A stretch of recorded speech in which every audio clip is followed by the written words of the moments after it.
Okay. What's that? I don't know. It's kind of bright, huh? I don't know. Well, I got my hair cut for this, so. My name is Keith. I'm an alcoholic. Hi, everybody. My sobriety date is January 27th of 2003. Yeah, just those are kind of... Is that good? That work? All right. Okay, I just won't look at the light. Should know that. Like an eclipse. Don't look at it. January 27th, 2003 is my sobriety date. Get all the numbers out of the way. I was born on April 19th, 1964. So that means about 39 years of my life was what it was like. And I don't, every time I tell my story, I spend less and less time. The first time I told it, I didn't get sober in my story till about 6 minutes before the top of the hour. So I promise you I'm not going to do that tonight. And I remember when I got asked to do it, I had a year of sobriety, and I was terrified when they asked me to do it. It was the old Lambda, and I thought I could never fill up an hour of my story. But meanwhile, it was like I said, 6 till, and I was still in 1994, I think, at that point. So I had to wrap up real quick, and I insulted Nex really badly just trying to wrap that whole thing up. So anyhow, I do appreciate getting to do this tonight, and I'll start, I guess, at the beginning. When I mentioned when I was born in Boston, Massachusetts, a little city up in the Northeast. And born into a very nice family for the most part. My mother and my father were, they met at a function for the Christian Science Church in Boston. That was a big part of my upbringing. My mother was a devout Christian Scientist, and people always ask me if that's Scientology. It's not Scientology. It is a religion based on the teachings of a woman named Mary Baker Eddy, who was very ill. This is in the late 1800s, and she opened her Bible, and God spoke to her, and she was healed, basically. That's kind of the short story of it. So that was kind of the religion that my mom followed. They're headquartered in Boston. It's a beautiful campus if you've ever seen it. There's a big reflecting pool and a gorgeous church and all this. And so I was brought up in that, and the thing about that is it's a very, I always felt it kind of gave me a little bit of a backdrop for AA, because it's a completely metaphysical religion. There's no doctors, there's no medicine, there's drugs are a no.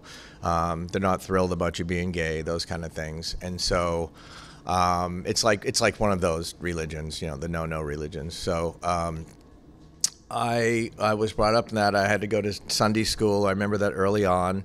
I also remember one of my first memories as a child was sitting down at if you've seen that Elton John, like Rocket Man movie, there's a scene where he sits down in the beginning and he starts banging out melodies on the piano. That's kind of what I did when I was about 5 years old. I started playing Jesus Christ Superstar on the piano. Well, the notes to it, da da da da da. Not everybody here is old enough to appreciate that, but for those of you who are, it's a musical that was made into a movie. And so I had that in my head, and I played that. I got signed up for piano lessons, so of course soon that became my, absolutely loved sitting down, playing the piano. We had this old upright piano in my basement of the house. I remember that very well. My mom taught oil painting lessons right next to the piano, not at the same time, but that's where I practiced the piano down there, and I love that. And I would play the piano in Sunday school, the Christian Science hymns. I guess like I said, I bring up the religious part. That was one of the first things I just remember having in me, and seeing God is love written on the Sunday school wall, and not really understanding the concept of God.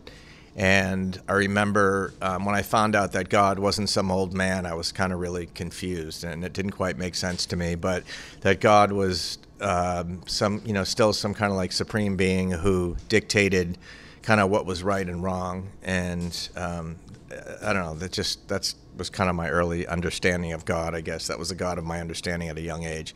So I loved playing the piano, played in Sunday school. Growing up, I'm trying to think what other significant things from my childhood. I did have, like I said, my mom and my dad were real nice people. My dad's name was Archie. My mother's name was Mary Lou, so I caught a lot of crap from kids at school about my parents' names. I do remember that. Jughead and Veronica jokes. And I remember kind of at an early age too. I think I was about 12 years old. My parents, I remember them out in the living room arguing one night, And I came out, I got out of bed to see what was going on. My whole family was out there. I'm the youngest of 3, by the way. I have a older brother and an older sister. Oh shit, sorry. I have a musical soundtrack. Sorry, I'm gonna put this away. A little Coldplay for you, okay. Anyhow, so I came out in the living room and I remember my folks having this argument, and what had happened was my mother had basically cheated on my dad with this guy from the Christian Science church, you know, where we're all supposed to be perfect. And that was the first thing I remember kind of happening with my parents, kind of rocked my world a little bit. My mom went off to live in an apartment in Somerville, which at the time was, I think it's like a yuppie paradise now, whatever, but at the time it was kind of, we called it Slummerville. And mom went off to live in an apartment in Slummerville. So my family was kind of broken at a young age. And so nothing really made sense to me. I was thinking about this, just a little bit about this earlier today. Life didn't really make sense to me at a young age. And then I started having feelings, like being excited by watching, and again, I'm dating myself with this, like Starsky and Hutch, or, you know, some of these shows with the cute cops on them, and, you know, was the hot guy in T.J. Hooker? I think there was a cute guy in there, and I was looking at David for some references. But anyway, so I'm a little older, kill me for this. But anyhow, I knew I was different, and I just felt really uncomfortable in my own skin. Like people say that I needed a drink probably at age 5. So I got through, you know, all the fun stuff like puberty and feeling uncomfortable with myself. And I did have, my brother's a middle child, and I won't spend too much time on this, but my brother, to this day, we don't really get along. We have a very strange relationship. I mean, I shouldn't say we don't. I get along to the point where when I go home, that's usually the base. Like my sister will go to his house, I'll go to his house. Like I'll stay there and everything. And when the family's all together, we're cool. But I had an instance a couple years ago when my nephew graduated college, his son, and I had to be in the car with my sister and my brother. Bruce, we drove from like Connecticut back to Boston. And I remember just like that awkwardness of like my sister fell asleep in the back of the car, and I was pissed at her because I had to come up with stuff to talk to my brother about for an hour and a half. It's just a very strange relationship, and I feel like I'm always going to set him off with something. It's kind of one of those relationships, even to this age. So I grew up at a young age going through all that same kind of stuff, being afraid of my brother and being confused about life and all this kind of stuff.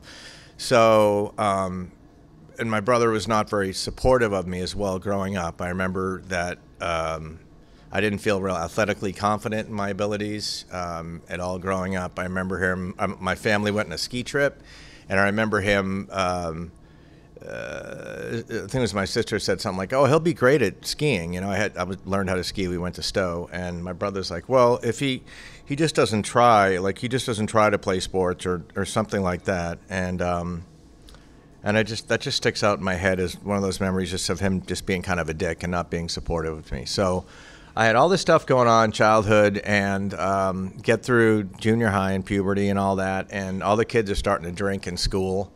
Melrose High School, and I believe for me it was the fall of 10th grade as far as I can remember, and so the kids probably, it seems like kids started drinking in like 9th or 10th grade. It was a cool thing to do, and I remember being like terrified to drink. I didn't want to lose control. This is funny now thinking back about it, but I didn't want to give up control to alcohol. I'm like, oh my God, I'm going to make a fool out of myself. What's going to happen? And so I was actually scared to drink. I was a wuss, and plus I'd tried beer at a young age, and I thought it tasted like shit. So I wasn't really looking forward to drinking, but kids were doing it, and in the fall of 10th grade, my brother and I was with a friend of mine named Mark Muldowney. We called him Pudge. So Pudge and I were friends. Pudge's older brother was friends with my brother. They dared us to drink. I think it was like 3 Bud Tall Boys or something like that. And I was off to the races. We were shit faced off of like 3 Bud Tall Boys. So I remember waking up in the hallway of the Pudge household, and you know, there was like people there. The parents were away, obviously, and woke up, and the house was a mess. And I think even the sister was there, and she like is stepping over me, and I'm waking up, going, "This is the best time of my life. This is so cool." And so my first drunk was a blackout. We'll just put it that way. And that's kind of how I started my drinking career. So my whole life changed at that point. I hung out with kids, kids who drank. We mostly drank in the weekends. My story does have like a few drugs in it. I do have an addictive personality, or I guess I'm an addict. About a month or so after drinking, a lot of kids were smoking pot too. So I started getting my stoner friends, and one of them's uncle got us tickets to every concert that came to the Boston Garden. So I got to see all my favorite bands. About time to date myself again, but like Foreigner and Bad Company and all these bands from the 80s, REO Speedwagon and Pat Benatar and all these people. So I remember going to all these concerts and smoking pot. It was great. And so that was kind of high school. And again, it was just childhood carried over, except I had that release that nothing had made sense to me until now. Yeah, I remember that first time, especially when I woke up hungover in that hallway and just being like, yes, I have arrived. This is amazing. And so it was such a happy moment for me. When I think back about it, it doesn't really seem sad. The end seems sad, which I'll get to, but the beginning seemed like a lot of fun. And it went on for a while. And so I should mention, too, when I was 4 years old, my dad bought a house. It was like a cottage he had built on Martha's Vineyard, which is an island off of Cape Cod at home, if you guys aren't familiar with the area. It's a beautiful place, and I was very fortunate to spend all my summers growing up there. So I remember after that first year drinking at high school, I went to Martha's Vineyard every summer, and we had beach parties. If you've seen the movie Jaws, it's like the beginning of that. It's the same scene where there's probably a guy playing a harmonica, just like in the movie. Naked girl goes swimming. Nobody ever got bit by a shark that I saw, but it was the same scene if you've seen the beginning of that movie. So, high school years of that, even into college a little bit. And we basically, I think that our whole generation kind of ruined it for the future. I know there's no beach fires at night allowed anymore, and because my nephews didn't quite have the same experiences I did growing up down there. But I remember, again, best times of my life, alcohol involved, going up into the dunes, going to the bathroom up in the dunes. And I remember just looking up at all the stars in the sky and just going, thank you, God, And so that was my happy time back then in high school. And I went back to high school. I graduated high school. I went to college in Western Massachusetts, a big state university called UMass Amherst. Party time from the time I got there. College, just more of the same thing, but it was a lot of partying. My freshman year, I got a 1.5 cumulative average, which is not very good. That's like a DF. Is that a DF or a CD? I don't know what it is, but it's not good. And so they asked me to either go to summer school, and I was not going to give up my summers in Martha's Vineyard. No. So I went to, I took a semester off at their recommendation. So college took me another 4.5 years to get through. I got out of college, still didn't know what I wanted to do with my life. Party in college. Got out of school. I did take up skiing a lot, not so much in college, but in high school. I was on like our high school, we had a ski club. We didn't really have a ski team. We skied at all these different places around New England. So I love skiing and playing tennis. Those are my kind of two activities. I played soccer 1 year. I said I didn't have like the most athletic confidence I don't know, just had it instilled in me or something, but I love skiing and tennis. I was kind of good at them. So when I got out of college, I decided to go with this guy I knew to Aspen, Colorado to be a ski bum after college, and there was a lot of kids doing the same thing. So I got out there and just more drinking, more partying. Let's see, I should mention in college too, it's always a fun part of my story. I had girlfriends, in name only, and they, alcohol helped me pass out on these girls. I don't think they appreciate it very much, but alcohol always kind of helped me get through that part of it. So I'm a gold star gay guy, whatever, if that matters. And I had one girl. Her name's Lydia, and she was a character, and I'm still friends with her on Facebook. We made friends through Facebook, but I got a DUI in college, I should mention, and I was the designated driver for an off-campus party. Imagine that, and I got a DUI. I just thought if I didn't drink as much as everybody else did, I'd be okay to drive. But God knows what happened. But anyway, I was driving my friend's grandmother's Matador, if you know what a Matador is, and it slid into another car. Yep. So this burgundy-colored Matador, I can still see this car. And so Bertie got thrown in jail. That was my nickname in college, Bertie. And I got thrown in jail, and I had to go to drunk class I think it was whatever it was. We had a softball team, and I had to miss softball. That was the big thing. And I had to go to drunk class in Northampton, which was like the next town over. And it was all kids like me who we got caught, and it was $500 the fine was $500 back then, like a slap on the wrist. And I didn't have the $500, even though I had summer jobs at that point. God knows I wasn't good with money back then, or now to some extent. But so one way we tried to raise money, I didn't want to tell my dad what happened. So Lydia and I decided that we would sell cocaine in our dorm. And we didn't realize to play for my DUI. I'm serious. And so we didn't realize how ferocious the competition was. There was our dorm was like an L shape. There was middle, there was Cants, the side we were on because it was near the street, and then there was Sunset. So and there were 4 floors in the dorm, and each area had somebody who sold coke. So we actually had 2 people in our area. So it wasn't a good business decision to do anyways. And we ended up doing it all. We would do it and then cut it down, do some more, and we got a reputation for what we did sell being really bad. So that didn't work. And Lydia adds this to her story when she tells it. She now lives in New Jersey and has a family. I think she's been sober for about 10 years at this point, but it was kind of funny that we both shared that in our stories. But it gives you an idea, I guess, just early on. None of that was unusual. DUI, being a designated driver, getting a DUI wasn't unusual. It was funny. It was fun. It was exciting. Selling coke to pay for the DUI. Ha ha ha. It didn't seem all that serious. And so I did graduate college after went to Aspen, as I mentioned, just more partying. One thing I really wasn't dealing with was the being gay part. And I really, I came through the way I see it. I was a kid in the 60s. I look at my life. I grew up in the 70s. I went to college in the 80s, and then the 90s I dealt with being gay, basically. So after I left Aspen in 89, and I was just getting kind of antsy. I knew I was attracted to guys, but and I was scared of AIDS and all that, everything you were hearing. And I didn't have any gay role models growing up. I definitely didn't. I had a cousin who was in a lot of musicals. That's all I knew. He was cousin Brad. I remember seeing him in Brigadoon. My mom's like, so Schmigadoon, but Brigadoon.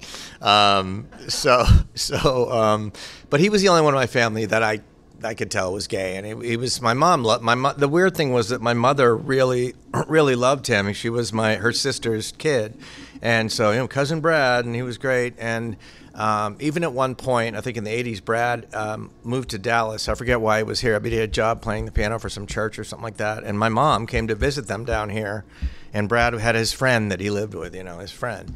And my mother knew he was gay, but when it came to her own son being gay, that's another story.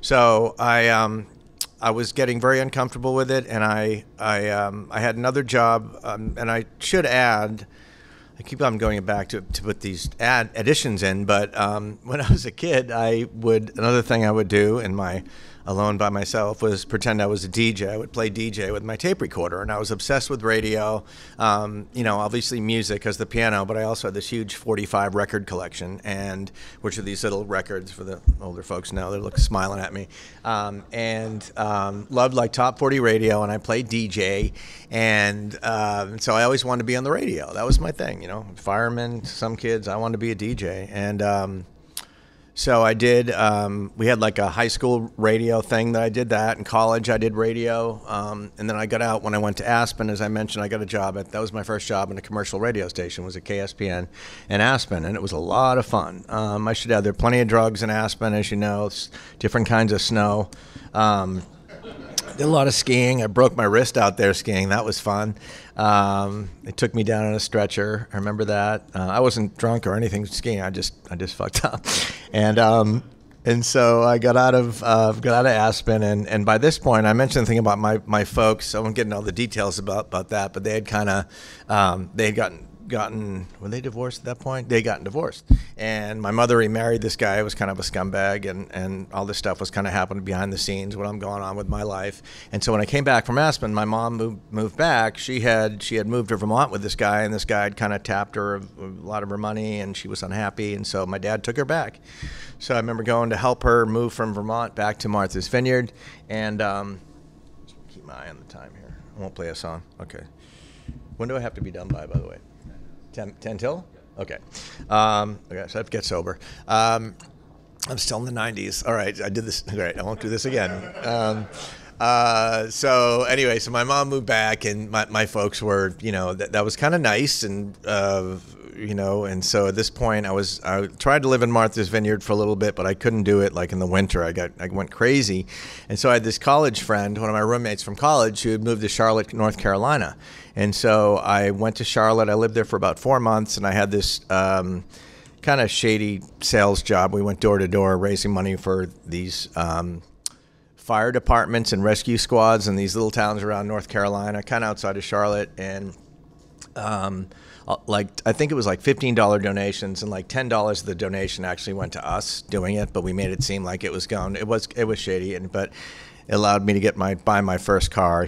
My dad had actually given me a bunch of cars growing up, and it's another story. I drove them all into the ground, and so I managed to buy my first car, and that lasted for about 4 months. And I went back to the vineyard again. I worked there that summer, and I started really getting that just internally. The gay thing was bothering me, and I still wasn't acting out on it. I should add, I was terrified to act out on any of that. And so I got another job on the radio in Kalamazoo, Michigan, which is as exotic as it sounds. It was pretty. I was there in the middle of winter too, 6 months of winter in Kalamazoo. It's halfway between Detroit and Chicago. And I finally got the balls up when I was there to get in my car. Of course, I drank a six-pack on the way, but I drove to Chicago, and I went to the gay bars in Chicago.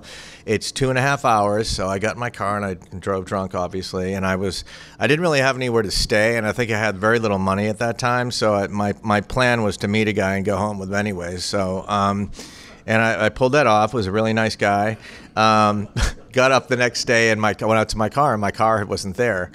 And so what happened was I remember this. It was December 1st of that year in Chicago. Is a snow removal law that goes into effect. It's like certain parking spots they will tow your car. So sure enough, so I didn't even have the money to get my car. The guy lent me the money, and that relationship never really went anywhere. But I did pay the guy back. He was very nice, and it was that was my first experience with a guy, and it was awkward. It's probably what it's like for straight high school kids or whatever.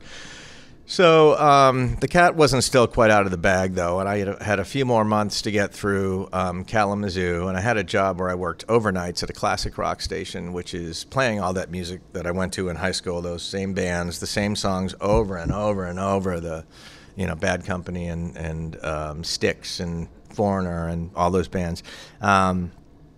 And so, but the same songs over and over again. I thought I was just going to blow my brains out at one point. I was making $200 overnights, making $200 a week, living in Kalamazoo, Michigan. I didn't even live in Kalamazoo. I lived in Portage, which is like a suburb of Kalamazoo. So, but it was a radio job, so I thought that's what you had to do: go to the middle and do all that stuff. But I finally got the courage to go into a gay bar in Kalamazoo. They actually had one. It was called the Zoo, and. I went in there, and I met this guy, and I remember his name was Dan, and we ended up being more friends. We kind of fooled around a little bit, but we ended up being more friends, and he kind of took me under his wing, and he was going to school in Detroit, and I think he had family in Kalamazoo, and he was the nicest guy, though, and he just wanted me. He was like worried about me, being the new gay guy. It's kind of like in Twilight when what's her name becomes a vampire. He was all worried about me, kind of taking care of me and stuff. When Bella becomes a man, never mind. Twilight reference. But so I just couldn't take Kalamazoo anymore, and there was this mother-daughter team that was with some modeling agency, but I think it was kind of a scam. But I went to the thing they had, and they were really nice to me. And they said, "Yeah, you belong in L.A." And of course, yeah, I belong in L.A. because I wanted to be an actor. I thought I did at the time, and all this stuff. And so I got in my car and went to L.A. I quit that job and I went to LA with pretty much, one of my goals was to be gay. And so, where I could be gay, I should say. And mind geographically, it's as far away from my family as I could get pretty much. So I did that. And I stayed with these friends of my mom, these Christian Science friends of my mom, and they lived out in, it's somewhere in that like Inland Empire, if you know LA. Can't think of the name of the town. Kind of out near Riverside. I flew into Ontario Airport. That's all I remember. So it was near there, and so they were really nice people. But I remember sneaking off, and I lied to them about where I was going, and I drove to. I thought the gay bars were in Hollywood. Of course, I didn't know anything about LA, and I found they're in West Hollywood. So I go to West Hollywood. And I can remember this, parking my car on the side street, and just being so scared to go into one of these. I was still terrified going into gay bars. And I went into that bar called Rage, which is the big, one of the big bars there. I don't know if it's still there or not. But I went in and just started pounding whatever I was drinking, probably just beers or something like that. And this guy came up to me, and it's funny, his name was Archie, like my dad. And we're still friends on Facebook. I'm still friends with all these people. But he ended up being my first boyfriend. It was kind of cool, and that lasted for a couple months. And so LA was just one big party. The details of it really don't matter. It was a lot of cocaine. I ended up bartending, mostly more than acting, and I didn't do a whole lot with my life. And so in January of '96, I didn't even have a phone where I was. I was kind of living, I was paying this guy rent, but I was living in a 2-bedroom apartment without a phone, and somehow one of my friends got through to me. My family was trying to call me. It's kind of before cell phones, so it was hard to get a hold of, but I was just a mess. And so what happened was my mom had died out of the blue. My mother, she had heart failure, heart issues, and so she died and basically in her sleep. It was really sad. So that put me into a shock. I just was in complete and total and absolute shock. And the thing about my mom, right before she passed away, she was saying how, well, she knew I was gay, that I was living a gay lifestyle, and she kind of, at one point she exploded at me on the phone, and it's not man shall not lie down with man stuff, and she was saying to my sister, oh, he can change, and all that stuff. So I was going to leave LA and come back to Martha's Vineyard again, work at the radio station there, and get my life together. And but she passed away before that happened. So that kind of changed my life a lot. And at that point, I got the hell out of LA. Total mess. And after 5 years there, and I went and I was with my dad. It was a very sad time for my family, obviously, and I spent most of that year there with him. I drove a cab, which was my college job on Martha's Vineyard. Again, I didn't want anybody to see me doing it, but I was back there, doing it and being with my dad. And I cooked, and I was, and I got really close to my father, so that was good. So I basically, at this point, moving ahead to get sober, I got back into radio. I ended up on the radio in Boston, a really cool radio station I love called The River. And it's still there. It does pretty good, actually. And I was morning guy, and I got a job offer at got to go to all these conventions. I was a music director, which meant you dealt with all the radio label guys. So I got to go to conventions and got up every morning at 4 a.m. I'd say half the time I was probably hungover because I'd go to shows the night before and drink every time. I always drank, and just telling Chad, right, that I had like a social phobia, and I still kind of do. Like, I had a hard time being in front of big audiences, but I could talk to like 1 million people, through a microphone, whatever. It was a big audience, but if I didn't have to see all those people, I was fine. But I would just in my mind, I was drinking to calm my nerves. I always had a reason why I was drinking. You'd drink if you had my problems too, that kind of stuff. So, I always had an explanation as to why I drank. And so I got spoken to a few times by management about being drunk on stage. It wasn't that I wasn't falling down or anything. I just think a few times I used some language, and there were kids in the audience or something. But I made my way down here for a great job in the very end of 2001. And so I spent 2 years here. I was in a relationship with somebody I got into in '97, I guess. We never lived together. He always said he was going to move down here. I kind of knew in my heart he wasn't going to move, and he was very closeted. He wasn't really even completely out to his family, which is strange at that point to me. And so I broke up with him right after I got sober, and I'm about to get sober in my story. So let me do it. Still takes me forever to get there. So the big evening for me was I should say my father passed away a few months before I got sober too, and I just my life descended into this just really sad drinking every day spiral. Obsession set in at 4 o'clock every day. My sobriety date, as I mentioned, is January, the end of January of 2003. So I would say the whole fall, or at least October, November. My dad passed away in November of 2002.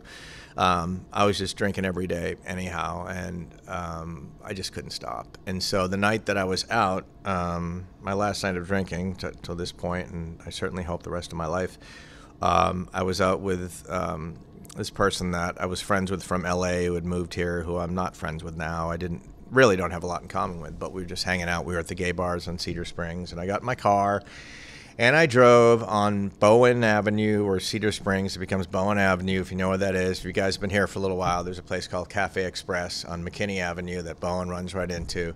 And I was headed that way, and I lived in Deep Ellum at the time. I don't know where I was going, but I had a little bit to drink. I remember that night feeling like I couldn't get drunk, that last night. And so I got to McKinney Avenue, and instead of going left, it's a one-way street there. I went right, and coming right down the street was a Dallas fire truck. And so I basically drove my car into the fire truck, totaled the car. It was a little Mazda Protege, a brand new one, 2002, I think it was. And how I survived that, I've looked at pictures of the car. The entire front of it was just completely smashed in. The hood, I think the hood came off. But I was okay. This guy, Wayne, that I was with, we were both okay. And I got thrown in the back of the police car. They gave me the drunk test. And I just remember at that point just wanting it to be over, just like so glad. That was such a moment. I'll never forget that, sitting in the back of that police car. And I remember them being nice to me too, I thought. Then I woke up the next day in Lew Sterrett, my own little cell though, so I guess I wasn't that nice. I've shared this, like they put people who are assholes in their own cell, so I guess I was kind of an asshole that night. It must have gotten worse. I think I did shots right before I hit the fire truck, so I probably got drunker as the night went on at that point. But I got sober, and I didn't really want to come to AA. I didn't understand what AA was. The first meeting I went to was actually right over here in this little building called the Oakland Group. I think they're still there. And it was this bunch of people, and I think the first meeting I went to, they were reading out of like Dr. Bob and the Good Old Timers, whatever it's called, that book, and they said something about a dry drunk, and I asked what a dry drunk was, and I remember them kind of laughing. They weren't really laughing, and maybe they thought it was like cute that I didn't know what dry meant, and they're like, keep coming back, you know. And so I remember hanging out with them. They went to the Cosmic Cafe, I think, every night afterwards over there, and then I liked the group and everything. I thought, well, where's the gay group here? So I figured out where Lambda was. Then my first meeting at Lambda was on a Saturday night. It was a speaker. I had my dad's dog too. My dad had a pug, and so I had Otis out in the car, so I could just get out of there. I didn't really want to talk to anybody, you know, back of the room, get out of there. But I remember the person saying things that, like, I was amazed that he was sharing the stuff he was, and I remember thinking, oh wow, that happened to me, and I related. So I kept coming back, and I came back on Monday, and I went to the noon meeting. I started going to noon meetings, and my boss. Just to backtrack a tiny bit, I was pretty close with my boss and his wife. They they brought me down here, and somebody else. They all wanted me down here working, which is why I came down for the job. She kind of bailed me out of jail after I hit the fire truck. It's a long story, but so at work, everybody knew that I had to go to meetings at noon, and they were very supportive. And that's when Steve back there came up to me I think it was on that Monday, and he said, I have a friend who needs a sponsee. And so sure enough, that was my first sponsor, Stephen P., and he was my sponsor, I think, for about 3 or 4 years. And I think I got a resentment because he started like traveling the world. He's kind of a famous restaurant guy. I don't want to out him too much, but he, I remember getting mad that he just think, you don't have time for me, a few years into sobriety, but I came in and I remember working those steps. I had no problem doing the first step. I had no problem admitting I was powerless. And it was way beyond just, the way my life looked. My life was unmanageable because I was in legal trouble. I also fell down a lot near the end. I remember like I was literally falling down drunk sometimes when I'd go out. I had this issue. I kept hurting my ribs and I couldn't figure out why. I'd wake up and my ribs would be hurting.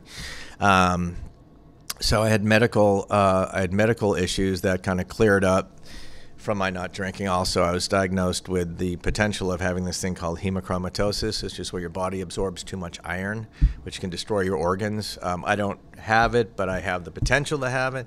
So all that drinking and stuff wasn't helping me very much because all that stuff's processed in the liver. And so the doctor, I had to go to an oncologist, and the doctor noticed I was getting better, and he said, "What are you doing different?" And I said, I stopped drinking. And he's like, "Oh, thank God." And it's like, I guess I was wondering about that. And so, that was one of the benefits and all that. But, that obsession every day wasn't there, and I was very uncomfortable when I came in here. And I want to mention that one of the first things that I had a problem, I didn't like saying I had a disease. I never really understood what they were talking about when we said we have a disease. I just figured I had a drinking problem. I didn't think it was a disease. But and I said, and I remember, especially over here, the first week of meetings, I would say I'm an alcoholic, but I didn't really know what that meant. I felt like I was saying that to fit in. So I came in here and I started hearing people telling these stories. Like the first time I said about me hitting the fire truck, I remember I was so embarrassed. I was so ashamed of that and so embarrassed. And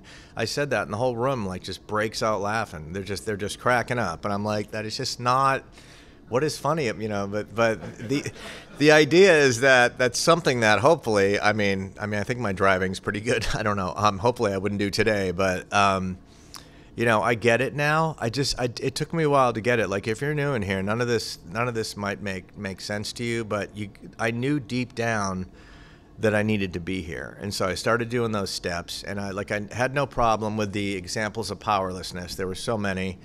Unmanageability, that's what I have sponsees do too as well. Just write down examples of powerless and unmanageability in your life. They just kept flowing. They kept coming out of me, and there are all these different times where things that I probably thought were funny or that I kept to myself that were just complete examples of my life being unmanageable, me being powerless. Getting into step 2, was brought up with that God that I didn't really understand. But it was this God that I was, in Christian Science, you're supposed to also turn everything over to God, but it's a God that, you have to fit that mold in order for, things to work out. And it just didn't make sense to me. So I came in here and I was able to find that higher power that, one that loved me and accepted me as I am.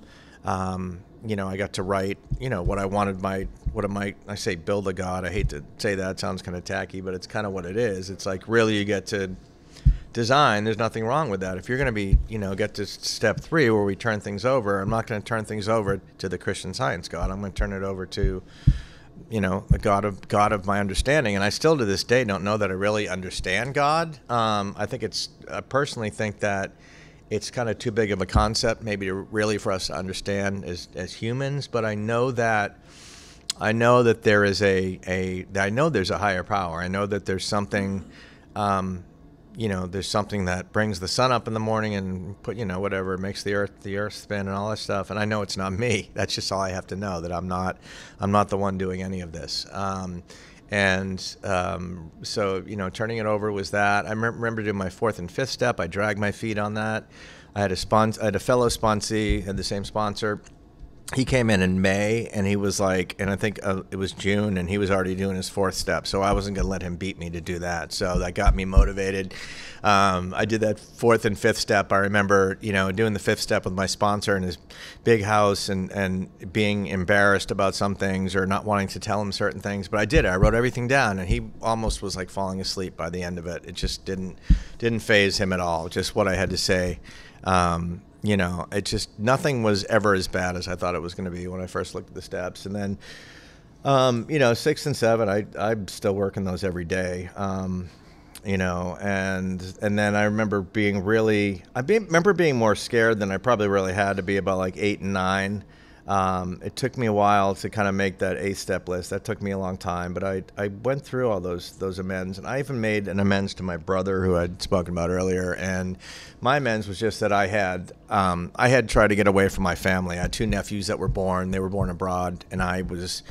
I was in contact with my family, but I definitely kind of ran away from my family to find myself or whatever it was. So I kind of made amends for that, and he was okay about it. It didn't go as well as I probably wanted it to, but there's all that kind of stuff. There's the one thing, the 10-step, page 86 is a big part of the program for me, the Upon Awakening.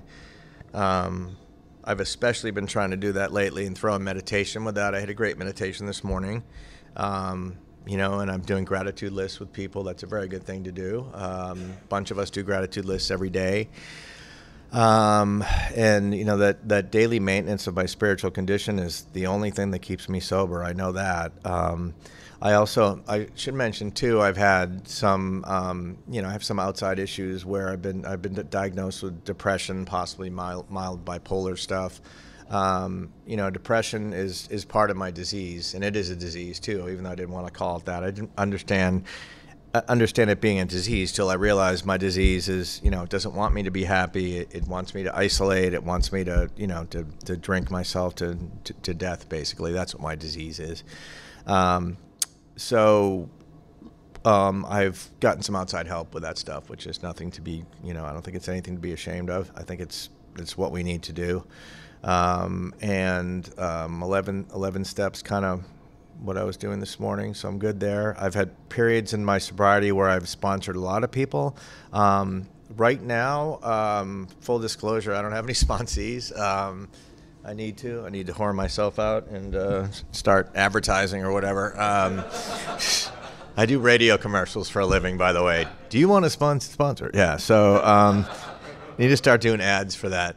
But those are the steps, and I've had a lot. I still probably spend too much time on the old stuff. I've had a lot of things happen to me in sobriety, and including in 2008. And I can just say it quickly. I had heart issues. My heart basically stopped. I died at the gym. They had paddles. They brought me back to life. When I woke up in the what do you call it? The seat. What's it called? The ice. Yeah, I see you. And I was, it's kind of and Chris was there, and, it's a little story about me I won't get into it, but, my friends fucking with me because they love me. And then I remember that all happened. I think that happened on a Friday. I remember that Sunday night I was in, my hospital room was just flooded with people from AA. I just remember how many people were in that room, and there were people out in the hall. It was all people from Lambda. And, the word had gotten out that I had, the initial thing was, well, Keith died. And then the second part of the story was that I was brought, they didn't hear the second part of the story, I think, some people. So it's like, yeah, I was brought back to life. So, 3 years later, the heart stuff, still, they put stents in me, and it didn't quite all work out. I had to have open heart surgery in 2011. I had a triple bypass. I'm very healthy now, as far as I know, 10 years later. But these are all things, I was terrified of all that stuff, and I got through that sober. I've gotten through breakups. I've gone through just so many things in sobriety. I still need to spend more time there when I tell my story. I realize that, because I'm just so grateful for all this, for everything I have right now. And I'm at a point in my life where I know COVID kind of brought out my laziness to a new extent, and I kind of feel like I just gave up on a lot of things. And part of me feels like right now I'm getting my life back. Just doing the things I like to do. I'm getting involved and going back in the radio again as a DJ, like I want to do, and just little things like that make me happy. And I know that without this program and without being sober, that none of those things would be possible. So thanks for asking me to do this. I think that's all I got. Yeah, thank you. Thanks, guys. Thanks.